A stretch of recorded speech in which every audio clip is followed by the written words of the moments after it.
So we'll do the membranes chapter today, or a chapter behind, I suppose. That's okay, because we went over the exam last time, right? Yeah. So these are the key topics. Function of membranes, composition of membranes, the dynamics of membranes, structure and function of membrane proteins, and then transport across biological membranes. So structures are formed, and they depend on the type of lipid, the concentration of lipids, and the kind of structures that are formed by lipids can be micelles, liposomes, and liposomes are actually bilayer vesicles, basically. So, and we'll talk a little bit about those. But first, what's a micelle? Can you guys describe micelles to me? Collection of lipids in water. It's got no sense. It's just They're not just lipids, but they're amphipathic molecules. So there's a polar head group and then a lipophilic tail, right? And they form like little sphere type vesicles, right? With the, with the polar heads out, and then the single tails project towards the center hydrophobic domain, right? So, yeah, like I said, amphipathic molecule.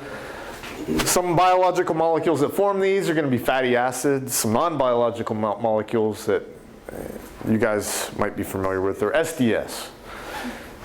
And they all form micelles, so detergents basically. Each micelle has from a few dozen to a few thousand lipid molecules, and aggregation occurs when the concentration of the molecules is higher than a critical threshold, and they call this the CMC, or the critical micellular concentration. You can actually measure that by measuring the surface tension on water as you titrate in small amounts of detergent.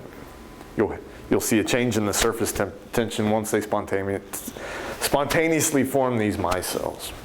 So, okay, vesicles are a little bit different, or liposomes, and that contains a bilayer rather than just a micelle with a single hydrophobic domain. Here you have a hydrophilic domain in the center with polar head groups, and then a bilayer of lipids, and then surrounded by the outside. So, and they'll form spontaneously, and they'll seal into spherical vesicles. Vesicles and membranes can contain artificially inserted proteins. So these are useful. Liposomes are useful in drug delivery. There's certain cancer drugs that are delivered via liposomes. You can use them for gene delivery techniques, and also just do experiments with membrane proteins and membrane transport. So the central aqueous cavity can be enclosed to dissolve molecules, so you can dissolve drugs and then put targeting moieties on the outside, and you can target specific tissues with drugs and so forth. And like they said, there's artificial carriers of molecules, drugs, and vesicles fuse readily with the cell membranes or each other. So it's constantly they'll fuse and defuse with each other. So, but you notice they have a bilayer. So what do you think the difference is between the bilayer and just forming a vesicle? Why would you get have any ideas what the difference is in the lipid composition between forming a bilayer or forming a micelle? The amphipathics inside and the concentration of the amphipathics outside are different. Like the inside and outside, what do you mean? Well, the inside of the bilayer, the one that holds the fluid and the dissolved particle, and the outside which separates it from the rest of the. So the main difference between lipids that are going to form a bilayer and lipids that are going to form a single, like micelle, are the number of hydrophobic tails that you have on a particular surfactant. So phospholipids typically have a hydrophilic head group with two fatty acid groups that are in ester bonds with glycerol. So you have two tails. Whereas most like free fatty acids are just going to have one hydrophobic tail. So you can kind of say the individual units are like this wedge shape, so they're going to form like a big sphere. Whereas if you have two hydrophobic tails, they're more cylindrical shape. So rather than forming like a little droplet, like a micelle, they tend to form these bilayers, which is what we have, you know, in our cell membrane, right? That's You'd say it's the shape. yeah, the shape of the particular amphipathic molecule. So here you have a, you know, this could be phosphatidylcholine or something like that. So consists of 2 leaflets, and we say leaflets, you have an inner leaflet and an outer leaflet in the bilayer. Each side of the bilayer is considered a leaflet. Hydrophobic fatty acid tails are packed inside, and then one leaflet faces the cytoplasm, the other faces the extracellular space, and inside of the membrane you have, you know, inside of the membrane enclosed organelles also can have their own bilayers, right? So what are membranes? They're complex lipid-based structures that form pliable sheets composed of a variety of lipids and proteins. Some membrane lipids and proteins are glycosylated, which just means there's sugar moieties covalently attached to them, right? Yeah. So, and then all cells have a cell membrane which separates the cell from its surroundings. So it's kind of a barrier that you can control the contents of what's inside it and control what's allowed inside it and then what's allowed outside of it, you know. And eukaryotic cells have various internal membranes that can divide the internal space into compartments. Why would you want to divide it into compartments? So you can have different composition, different Different uses, different things going on in different places. Like, do you guys know how the mitochondria works, right? So you generate a pH gradient with the electron transport chain, and that pH gradient is potential energy, right? And those hydrogen ions will flow down their gradient and they drive the formation of ATP. So you need membrane barriers so you can set up gradients and, you know, put contents specifically in one place or another to separate them from the general, you know, population of things in a cell. So you have a number of different membranes. You have endoplasmic reticulum. Nuclear membrane separates the you know, our chromosomes from everything else. Mitochondria have their own chromosomes, but that's where you get, you know, the pH gradient generating ATP. And then you have secretory granules also in cells, and there's even more than that that are separated by membranes. So secretory granules are just little vesicles that will fuse with the plasma membrane and expunge their contents. So the functions of membranes, basically it's going to define the boundaries of a cell. We're going to allow selective import and export of nutrients and waste. We'll retain metabolites and ions within the cell that are needed, and rather than allow them to diffuse with the environment. Sense external signals and transmit information inside the cell, provide compartmentalization within the cell, as we were just talking about. So there's separate energy producing reactions from energy consuming ones. So generally our energy consuming reactions are if we're going to store, let's say, sugar as glycogen, or store molecules as sugar. You don't want those taking place at the same place you're burning the sugar, right? Because it'll just be like a futile cycle for, yeah, counterproductive, exactly. Produce and transmit nerve signals, store energy as a proton gradient, and then support the synthesis of ATP also. So common features of a membrane include sheet-like flexible structure between 30 and 100 angstroms, so that's 3 to 10 nanometers thick. Main structure is composed of 2 leaflets, so an inner leaflet and an outer leaflet, with the exception of some archaeobacteria, which have just like a monolayer, where 2 ends of the lipid are kind of have a, you know, hydrophilic head groups, but they're all combined, and I think you have like a butyl ring combining the 2. And these lipids, these membranes, they'll form spontaneously in aqueous solution and are stabilized by the non-covalent forces, you know, especially those hydrophobic interactions. Those lipid tails, again, you're going to have to form highly ordered water around those, so they'll tend to aggregate together within the membrane leaflet. Protein molecules can also span the lipid bilayer. And then you also have asymmetry within those leaflets. Some lipids are found preferably on the inside, while others are on the outside. Carbohydrate moieties are almost always on the outside of a cell. And electrically polarized, so typically you have an inside negative charge, about 60 millivolts. And then the structures are fluid, so that means you have two-dimensional diffusion, throughout that lipid bilayer. So things can diffuse, move around. They're not just static in the membranes. And that brings us to this fluid mosaic model of membranes, because basically this model states that the membrane itself is a fluid, and you have two-dimensional, it's basically what they're saying here, it's a two-dimensional solvent in which proteins are inserted and integrated more or less deeply, and they can diffuse laterally throughout that membrane. So integral proteins are firmly associated with the membrane, often spanning the bilayer. So you can think of them as part of the membrane. They're integral, contained within the membrane. Then you have peripheral proteins, which are basically loosely associated with the membrane, and they can be removed from the membrane easily. So with integral membranes, you typically need detergents to actually remove them from a membrane, whereas peripheral proteins, you can use weak interactions, so they're non-covalently attached typically.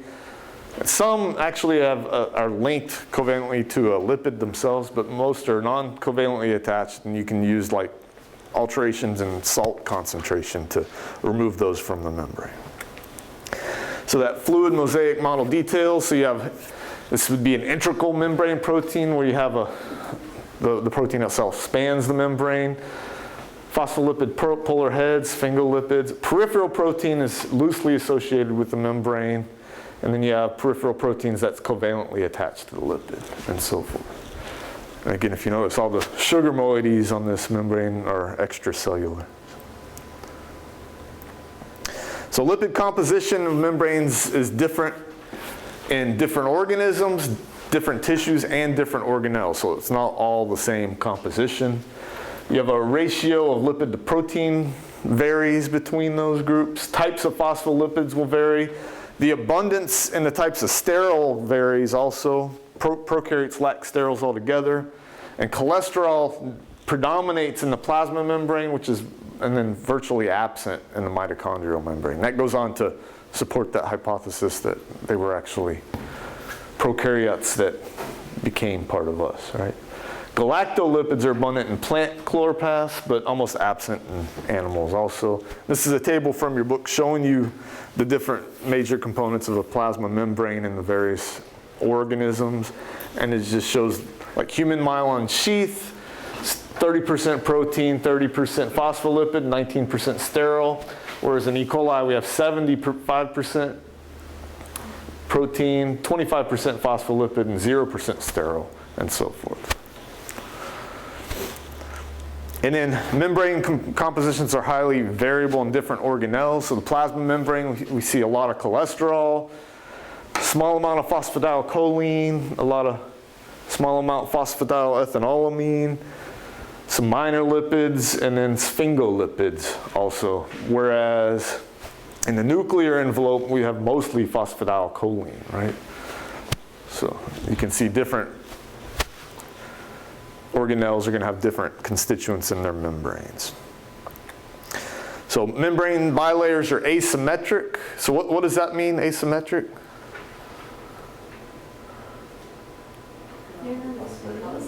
Yeah, well, yes, but the inner leaflet's not the same as the outer leaflet, right?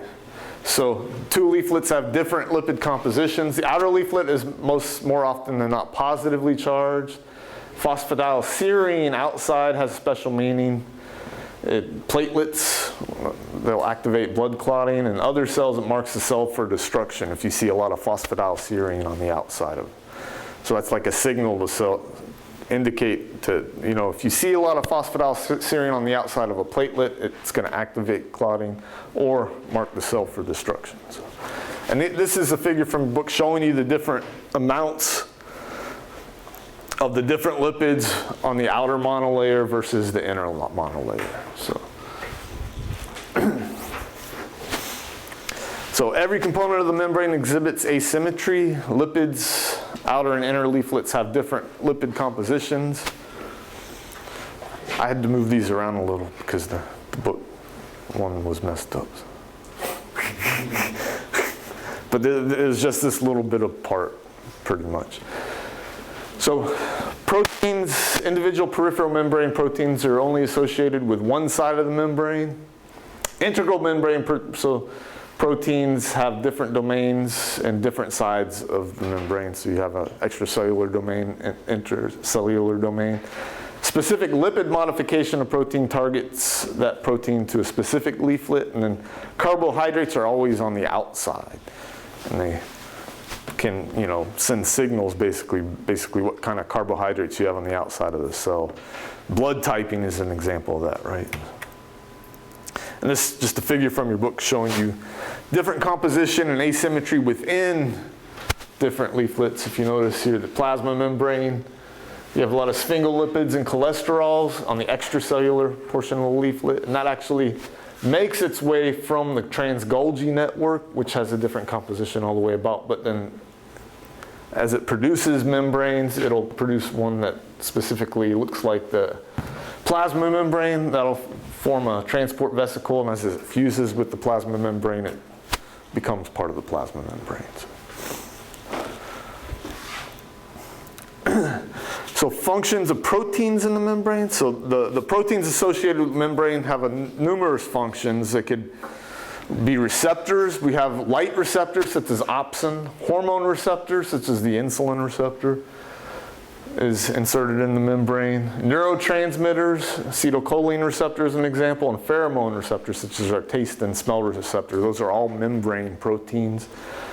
Channels such as maltoprotein, you have to get nutrients in, ions, potassium channels, and neurotransmitters such as serotonin reuptake protein. So that's a transporter of serotonin to recycle it once it's been used. Enzymes are also inserted in the membrane, such as lipid biosynthesis, some acyl transferases, ATP synthesis, F0 and F1 ATPase ATP synthase. We'll talk more about that in a later chapter. I think there's a figure about that here too.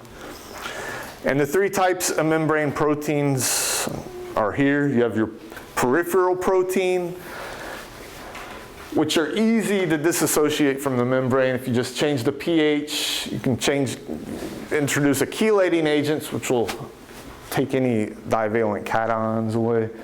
Or change in a pH, urea or carbonate can interfere with the association of a peripheral membrane protein with whatever it's going to associate with.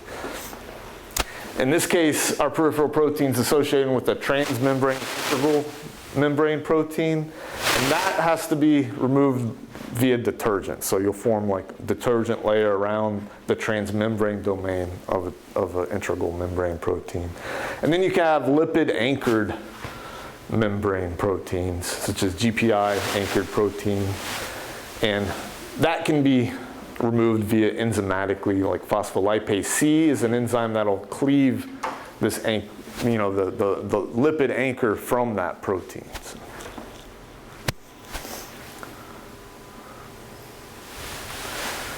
So peripheral membrane proteins associate with the polar head groups of membranes, and they're relatively loosely associated through ionic interactions with the lipids or aqueous domains of the integral membrane proteins.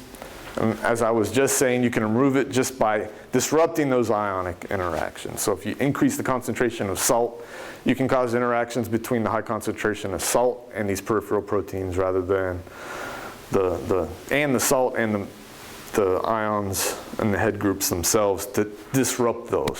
Or a change in pH, how's that going to affect your ions and your lipid?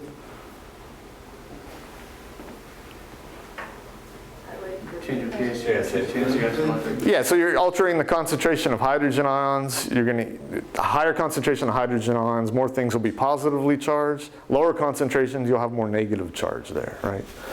And then purified peripheral membrane proteins are no longer associated with any lipids typically. So integral membrane proteins, they can span the entire membrane, and they have asymmetry just like the membrane. So there's going to be different domains on the inside and outside. They're tightly associated with the membranes, and that's because they have these hydrophobic stretches that span the membranes. So those regions are going to have a lot of hydrophobic amino acids associated with them. And like I said, you have to use detergents to disrupt those interactions with the membrane and remove them. Purified integral membrane proteins still have phospholipids associated with them typically. And this is an example of an integral membrane protein. And all these are alpha helices, so they're typically going to be hydrophobic amino acids within those alpha helices. There's 6 types of integral membrane proteins. We have type 1 and type 2, and if you notice, they only differ by whether the N-terminus is extracellular or intracellular, and the C-terminus. So type 1, you have C-terminus intracellular. Type 2 is N-terminus intracellular. Type 3 has 1, 2, 3, 4, 5 transmembrane domains. Type 4 also has 5, and then you have type 6, which just has a lipid anchor. Type 7 is a transmembrane domain with a lipid anchor. So and you can predict in these membrane proteins where they're going to have a transmembrane domain, where which part of the protein is going to interact with the membrane. If you do this hydropathy index plot. So this one wasn't included in the original one at all, so I had to pull it out. I can post this one too later. I think this is figure 1112. That should have been there rather than the figure that was there. So this hydropathy index, basically it plots how hydrophobic the residues are as you count out the residue number on the protein. In this example, we have glycophorin. And you see the majority of the plots, it's fairly hydrophilic. The lower the number, the more hydrophilic. The higher the number, more hydrophobic, which hydropathy index. And you can see right here between 70 and about 90, it's relatively hydrophobic, and that's the transmembrane domain for glycophorin, for that protein. Whereas you have Bacteriodopsin, which actually has it's a 7 transmembrane domain protein. And you can see there's 1, 2, 3, 4, 5, 6, and then 7 transmembrane domains on the hydrophobic or hydropathy index plot.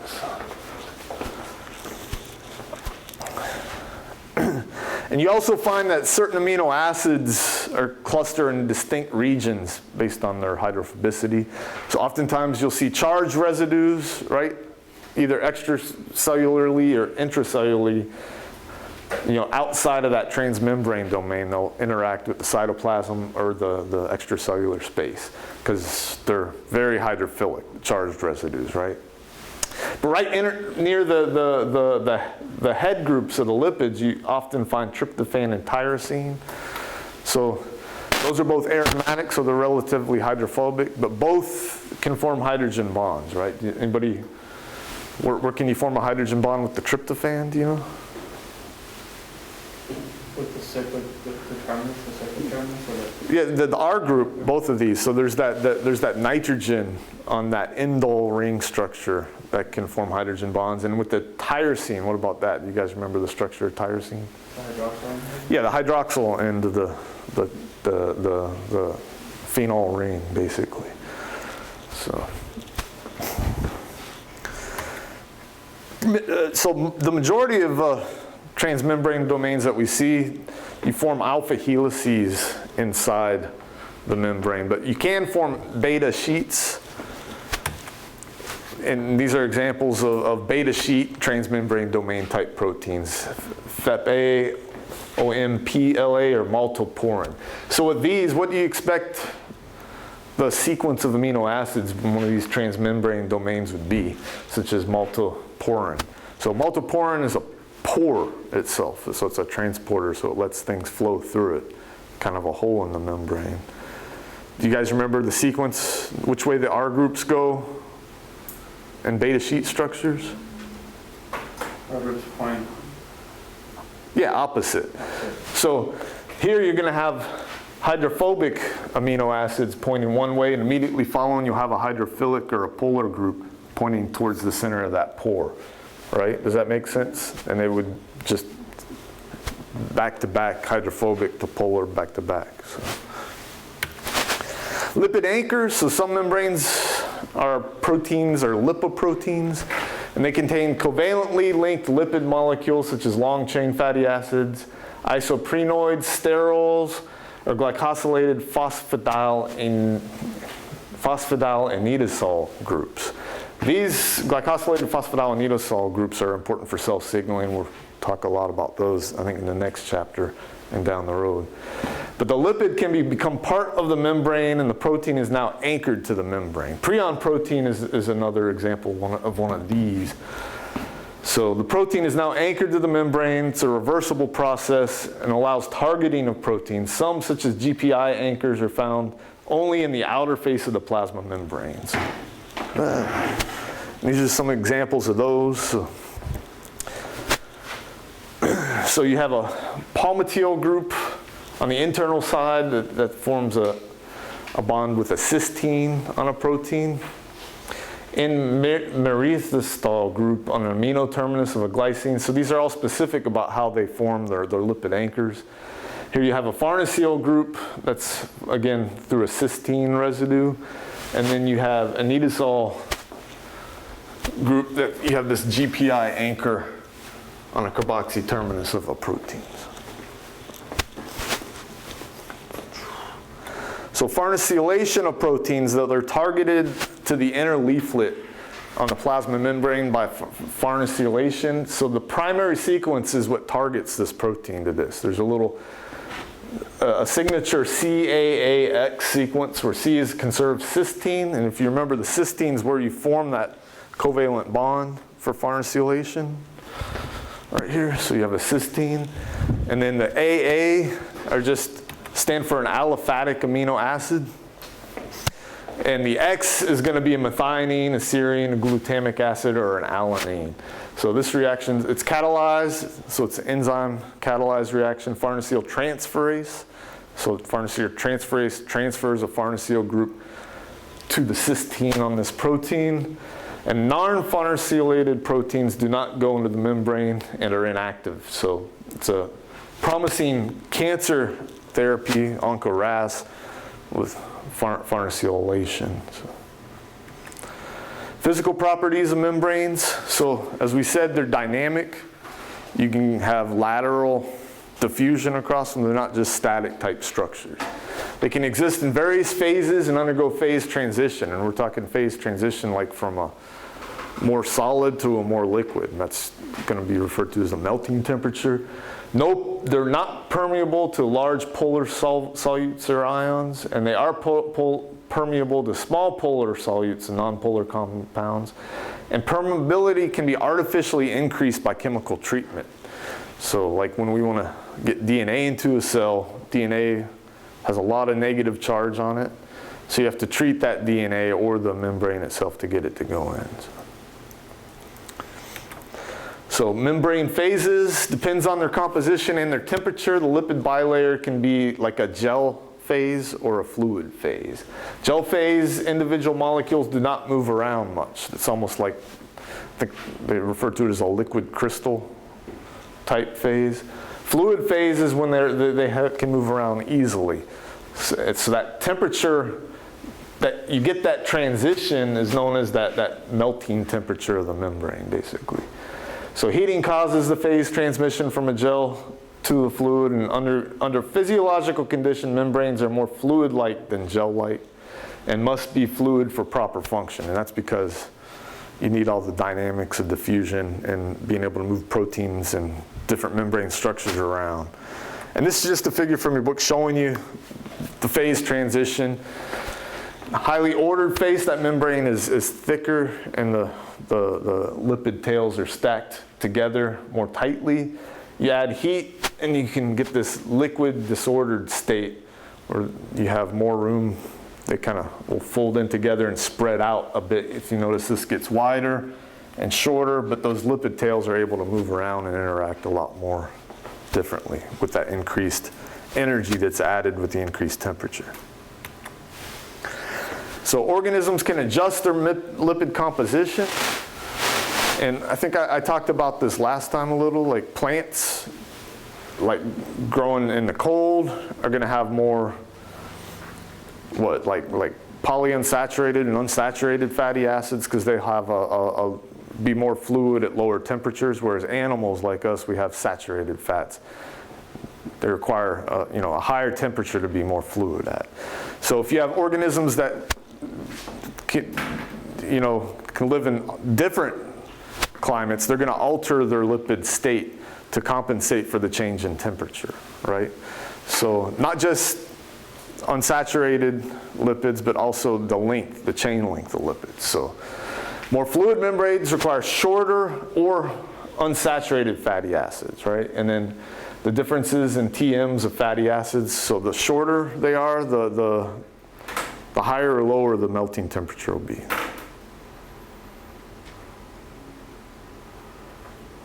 Lower melting temperature. Right, why is that?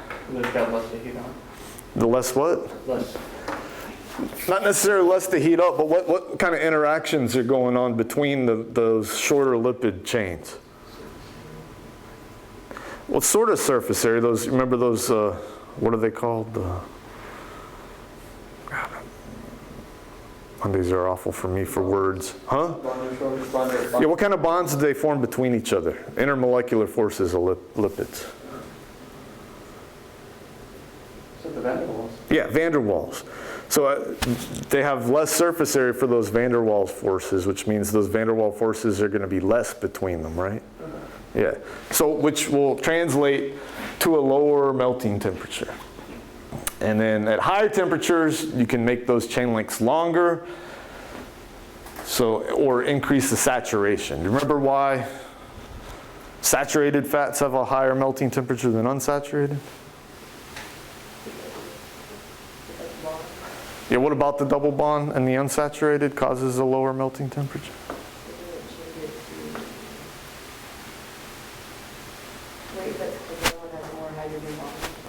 Well, it's not necessarily a hydrogen bond. So saturated fats, they... Oh, the steric hindrance? Yeah. So the unsaturated are going to have like a double bond, and they're always cis, right? So they're... They'll change it to trans, so it's easier to... Yeah. Well, yeah. So they're going to be cis, and they'll have that big kink, and it's going to hinder how many of the van der Waals, they don't stack as well as the long, free fatty acids. So these are some of the examples of percentage of total fatty acids based on temperature that they're living at. So myristic acid is a short chain, 14-0. Palmitidic acid is 16. 16-1 is palmitoleic acid. And you can see you get less and less than that the hotter you get. More is the hotter you get. And then oleoic acid, again, another 18-1. Less of that, the hotter you get, and so forth. And then if you notice the ratio of unsaturated to saturated, again, that ratio is really low at 40 degrees versus 10 degrees. So sterols and hopanols increase the membrane rigidity and permeability. So we see these inserted in the membranes. In eukaryotes, we see sterols. And so in animals, we see cholesterol. Plants, we're going to see phygosterols. And then ergosterol, we see in fungus. And in aerobic prokaryotes, they might contain hopanols, which look like this, but they're not sterols, basically. So membrane dynamics, you get lateral diffusion, and this is very fast. So one lipid molecule is going to be able to diffuse laterally in any direction, and it'll do that spontaneously and quite fast. So 1 micrometer per second, basically. Whereas it takes a lot. It's much, much slower for lipids to flip from one inner leaflet to the outer leaflet and vice versa. And that's because you have this polar head group that's going to prevent that for the most part. But how do we get those asymmetries between the inner and outer leaflet? There's special enzymes that'll do this called flipases. So again, anything with the ASE is typically an enzyme. And they can't catalyze that diffusion from one side to the other. So if a flipase requires an ATPase, you're catalyzing the diffusion against its concentration gradient, right?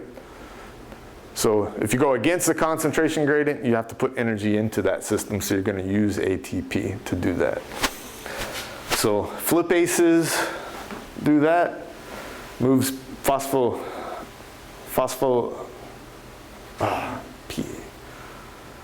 ethanolamine and phosphatidylserine are used because they're chars. Flopases, ABC transporters, move phospholipids from cytosolic to the outer leaflet. And then you also have scramblases, which will just move them down toward their equilibrium in either direction. So if you have these, a lot of those, they're going to get rid of that asymmetry between the inner and outer leaflet. So how do they study enzyme dynamics? So one of the techniques where they looked and proved that you get diffusion, lateral diffusion of the membranes, is this technique called FRAP.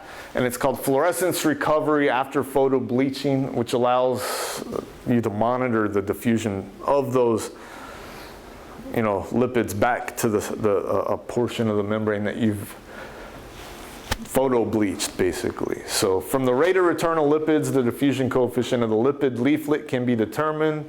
Rates of lateral diffusion are as high as up to 1 micrometer per second, and a lipid can circumnavigate an E. coli in about 1 second.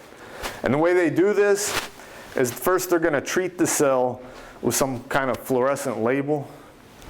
And then you can view the surface with a fluorescent microscope. Then you hit it with an intense signal from the laser, which is going to photo bleach that spot, basically destroy any of that fluorescent tag that's in that spot that the laser hits. And then you just watch it, and you can time and calculate the rate at which the fluorescent molecules diffuse back into that spot that you photo bleached. And that's how you can calculate. And the next few slides, I think, are just smaller slides showing you the same thing. So label the outside of this leaflet with the fluorescent probe, and then you're going to photo bleach an area, observe diffusion of, after you photo bleach the area, you'll see diffusion of fluorophores back to that photo bleach spot. And this is an example where they measured the movement of a single lipid in 56 microseconds, basically. It's like a flattened IG line. Yeah, kind of does. But these are all different points in time moving around. So membrane rafts, have you guys ever heard of these, membrane rafts and caviolas? So you get lipid distribution in a single leaflet is not random or uniform in the cell. So you have lipid rafts, and they can contain clusters of glycosphingolipids with longer than usual tails, and they cause this little thick raft portion to occur. Contains doubly or triply acylated proteins, and then allow segregation of proteins in the lipid. So you have these rafts. In a certain part, and they're typically associated with caveolin. Caveolins is a neat little protein because that'll actually bend the membrane itself to form these caveoli, which are little intrusions into the little like vesicle intrusions. When you get the caveolin, they'll bend the membrane into these caveoli. That's how you can get like endocytosis and so forth. And this is just an example of a caveolin dimer, where they dimerize together and you get bending of that plasma membrane. Other forms you can get bending of the plasma membrane is if you have a protein interacting with the charge groups, and that protein can bend the membrane itself.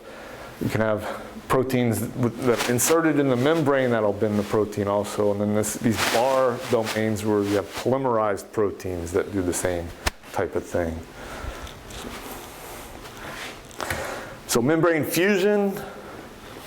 So membranes can fuse with each other without losing continuity. Fusion can be spontaneous or protein-mediated, and examples of protein-mediated fusion include the entry of the influenza virus into the host cell or release of neurotransmitters at the nerve synapse. And this is a figure from your book showing all the different types of membrane fusion you might see, such as exocytosis, where you have budding vesicles from the Golgi complex, and then they'll fuse with the plasma membrane. Exocytosis. Endocytosis, where you get the invagination from the caveoli.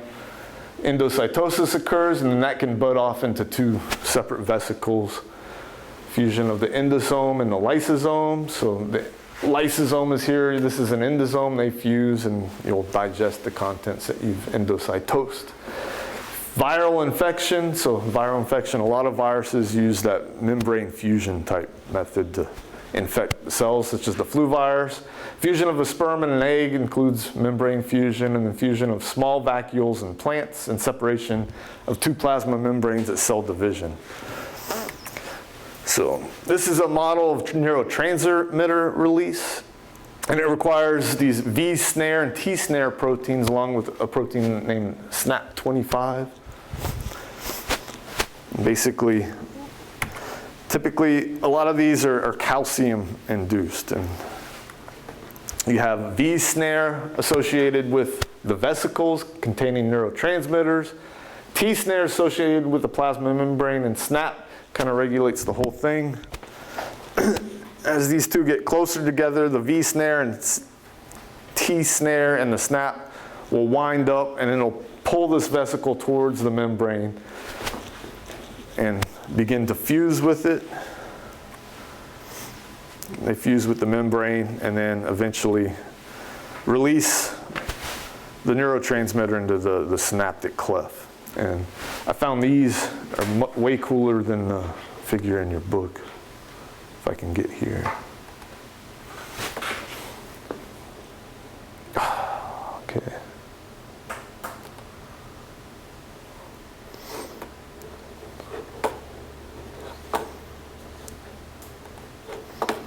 Where did it go?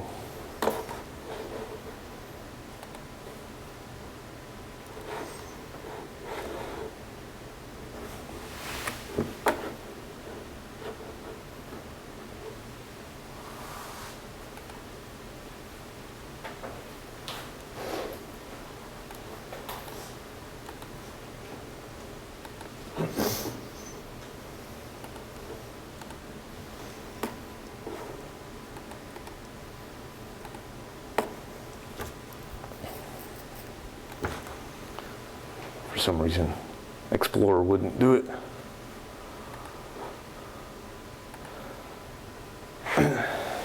So here we have vesicles.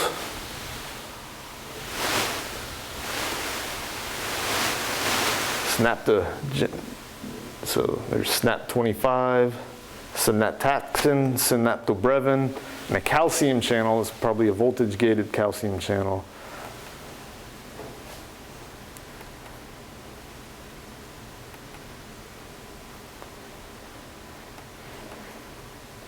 Calcium comes in, causes the whole thing to occur, and then you get tight snare complex and release of the synaptic vesicle.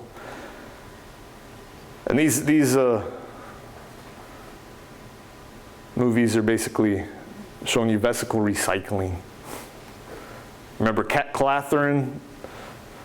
They form that, they'll bend the plasma membrane like that, and then you can get the membrane to come back in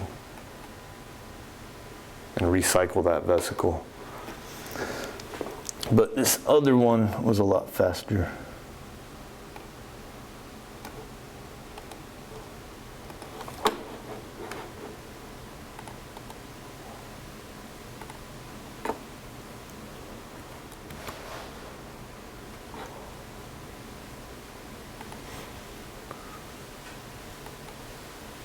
Oops.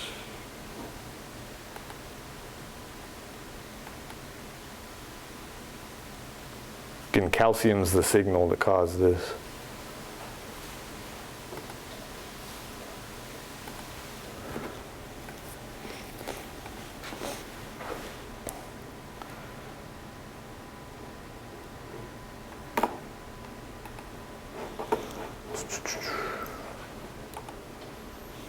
Okay. So, and then transport across the lipid membrane. So cell membranes, they're permeable to small non-polar molecules that passively diffuse through the membrane. So a lot of drugs can be kind of small and non-polar, and they're able to be absorbed. But passive diffusion of polar molecules involves the desolvation and thus high activation barrier to crossing a membrane, right? So, because you have to desolve, not dissolve, but remove that water that's around that highly polar group, and then it has to pass through a non-polar phase of the membrane, which requires a lot of energy to do that. So transport across the membrane can be facilitated by proteins that provide this alternative path to diffusion, and such transporters they're called permeases. So, and you have different types. So you have simple diffusion, where you have a substance going to diffuse from out of a cell down into the cell, down its concentration gradient. You have facilitated diffusion, where you have a protein that facilitates diffusion of a polar molecule down its concentration gradient into a cell. Or you have primary active transport, which requires energy. So the energy you have to put into it is why? Do you know why? Yeah, you're going against the concentration gradient, so that's going to require energy to pump it through.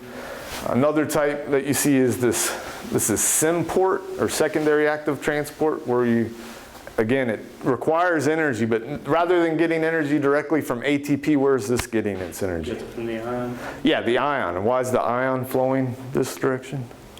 The concentration gradient. Concentration gradient. So somewhere along the way, one of these ATPases had to generate an ion gradient, and then the ion flows down its gradient, and the energy from that can be used to carry another substrate up against its concentration gradient. You have ion channels. These are down a concentration gradient because they don't require energy. Or you have an ionophore, which can actually bind an ion and take it across a membrane. And I think valinomycin will do this, transport potassium ions directly across a membrane with valinomycin. But this next figure just shows you the barrier to activation, basically. You can think of these almost as enzymes, where you lower the facilitated diffusion that you get is much easier if you have a protein to transport it across polar molecules. Because here you have a hydrated solute, you have to strip the hydration and then get it to go through the membrane, which takes a lot of energy. You can consider that almost like an energy of activation to get it through the membrane. Whereas if you have a protein that can do that for you, it's almost like an enzyme that facilitates that diffusion across the membrane. So there's three classes of transport systems. You have uniport, which is going to transport one substrate in one direction. A symport, two things are transported the same direction. Or you can have an antiport, which means one goes one way and the other goes the other way, right? So an example they talk about in the book is this glucose transporter in the membrane, the GLUT1. And so you can see it has a number of transmembrane domains. The majority of those are hydrophobic, but you do have a lot of polar groups within those transmembrane domains, and those are typically going to face the other polar groups within these transmembrane domains, where you get the interaction with the glucose. And this is an example of a helical model, amphipedal helix, where you see polar groups on one side, non-polar groups on the other, and that's how that membrane domain will stack, and the alpha helix will stack through the membrane. So these will interact with the lipid bilayer, and these are going to be involved with transporting the glucose through the membrane and interact with other polar alpha helices. And this is the model basically for glucose transport. It's basically two conformations of the glucose transporter, your T1 and T2. And what you do is glucose will diffuse, bind to the T1 state. We'll get a conformational change to the T2 state, where glucose is able to diffuse out of the transporter and into the inside of the cell. And then it'll change back and forth between the T1 and T2 conformations. So, and then and this is typically what you see in erythrocytes. So the glucose is going down its concentration gradient. This doesn't require energy. But in the gut cells, epithelial cells, there's two different types of transporters. One, you have glucose it's symported along with sodium, and you build up the concentration of glucose in the epithelial cells, and then they'll go through the GLUT2 transporter into the blood down their concentration gradient. So this one, the sodium is driven by the high extracellular concentration of sodium here, drives glucose into the cells, and then the glucose will go down its concentration gradient back out of the cells. And then along the same time, the sodium will be pumped out as potassium gets pumped in. And if you notice, those are asymmetric. So you have the different transporters confined to different sides of that membrane on the cells. And then another one is this bicarbonate transporter. It's an anti-transporter, meaning that the bicarbonate, so in red blood cells, erythrocytes, carbonic anhydrase, the carbon dioxide will diffuse through the membrane into the cell. Carbonic anhydrase converts that to bicarbonate and acid. Then the bicarbonate can be secreted back out of the cell in an antiport transporter with chlorine being transported in. So, and then in the lungs, that gets reversed. Bicarbonate gets transported in, converted back to carbon dioxide, and carbon dioxide is released in the lungs. So then two types of active transport. We already talked about this a little. We have primary active transport where ATP, the ATPase is what's driving the transport of the substrate against its concentration gradient from a low concentration to a high concentration. So it takes energy to go against your concentration gradient. Again, secondary active transport is where you're using ATP to generate a high concentration of one thing that then drives transport of another against its concentration gradient. So in this case, we're concentrating S1 extracellularly, and then that gradient goes down through the Sym transporter with S2, bringing S2 with it against its concentration gradient. So the energy used here to generate this drives concentration of S2 in this example. So. Then we have our ATP or ABC transporters using ATP hydrolysis.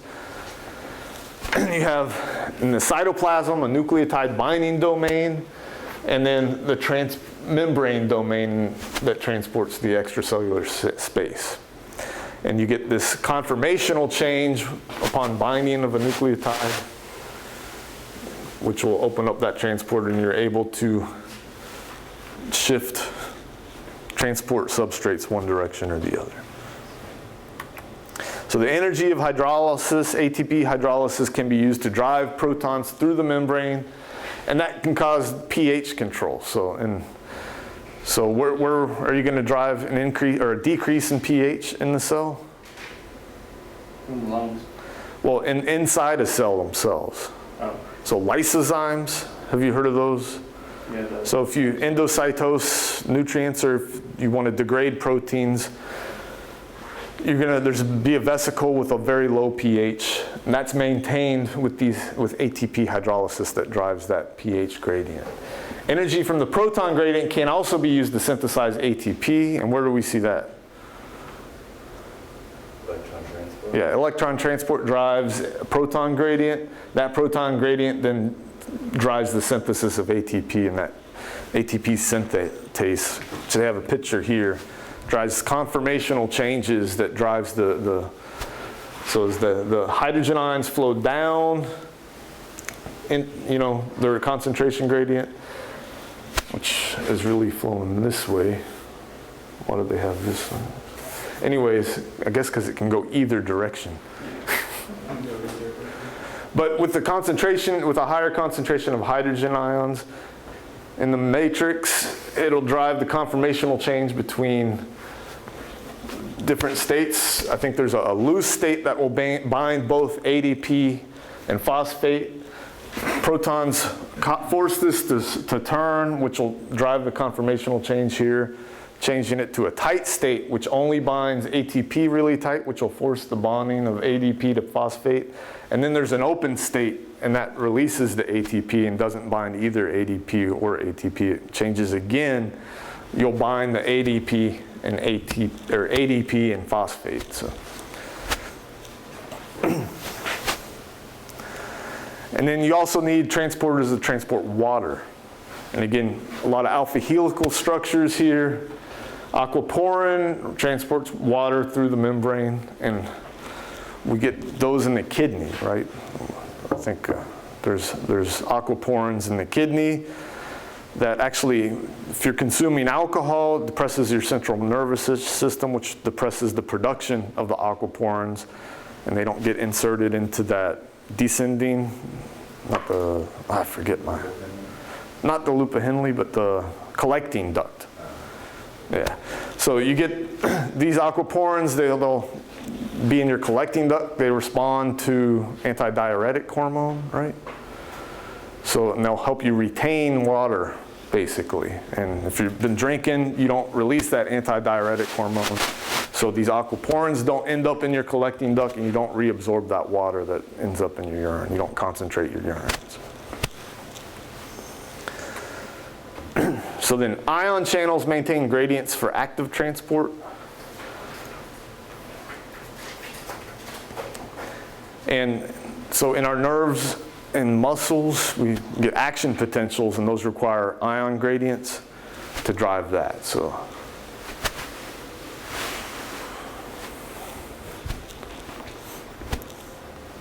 this is an example of that. And then these are your voltage-gated ion channels. Where are we? So you have different diseases related from ion channel defects. So we have hyperkalemic periodic paralysis, and that's caused by a defect in the sodium voltage-gated ion channels and so forth. Cystic fibrosis is a defect in the chloride channels, if you guys are familiar with that. And then this shows you the defect in the cystic fibrosis. So the channel's closed, the R domain phosphorylated, no ATP is bound to the NBDs. The channel's open, the R group R domain remains phosphorylated and bound to the NDPs. So here's, we get the phosphorylation, and ATPs are bound. And then the channel closed, the R domain unphosphorylated, but no ATP bound to the NDBs.